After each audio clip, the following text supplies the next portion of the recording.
Ito ang buwakan ni Alejandra. Sa pagtanaw mo pa lang, kaaya-ayang tingnan at kay gandang pagmasdan. Ito ay isa sa magagandang tourist spot ng Cebu.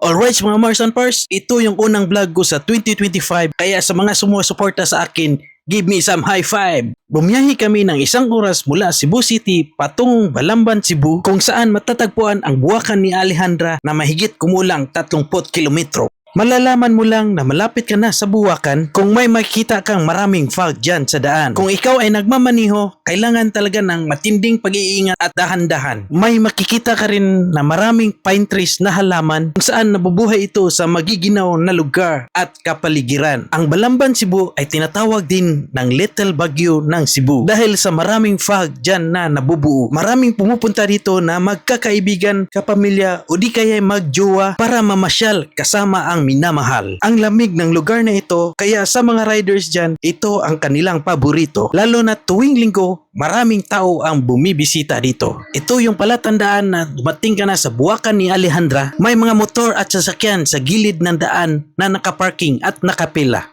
Ngayon, andito na kami. Ang entrance dito ay makikita mo lang na nakasulat dyan lang sa tabi. Sa adult ay 100 pesos, sa kids, senior citizen at PWD ay 75 pesos at hindi pa tapos, pwede kang mag-photoshoot dito worth 1,250 sa without room at sa with room naman ay 2,000 pesos. May pagkaing suman din silang binibenta na may kapares na hot choco at mangga na masarap kainin lalo na sa umaga. Pagkatapos naming magbayad ng entrance, ito na ang aming chance. Nung bumaba kami sa hagdanan ng buwakan, sasalubong sa inyo yung staff nila na kasamahan at bibigyan kayo nila ng instructions at palatandaan na dapat malaman kung ano ang dapat gawin at hindi dapat gawin sa mga halaman. Sabihan ka din nila kung saan yung CR at restaurant nila para hindi kayo mawala. Ito yung babae na magbibigay ng instruction sa inyo kung saan kayo patungo at hindi kayo malito. Sabihin din niya yung mga bawal at hindi bawal na gawin sa kanilang hardin, baka tayo ipaalisin. Pagkababa namin sa kanilang pangalawang layer na hagdan, tumumbad agad ang kanilang napakaraming bulaklak na taniman. Marami ding turista ang makasalubong mo dito, mga foreigner man o Pilipino. Ang buwakan ni Alejandra ay isang botanical garden na matatagpuan sa Balamban, Cebu. Ito ay isang sikat na atraksyong panturismo na kilala sa makulay nitong pagpapakita ng mga bulaklak, particular sa mga uri ng sunflower na bumubusilak. Matatagpuan ang hardin na ito sa gilid ng burol na nag-aalok sa mga bisita ng mga nakakamanghang tanawin at ito ay totoo at hindi ito budol. Ang hardin na ito ay pinangalan kay Alejandra,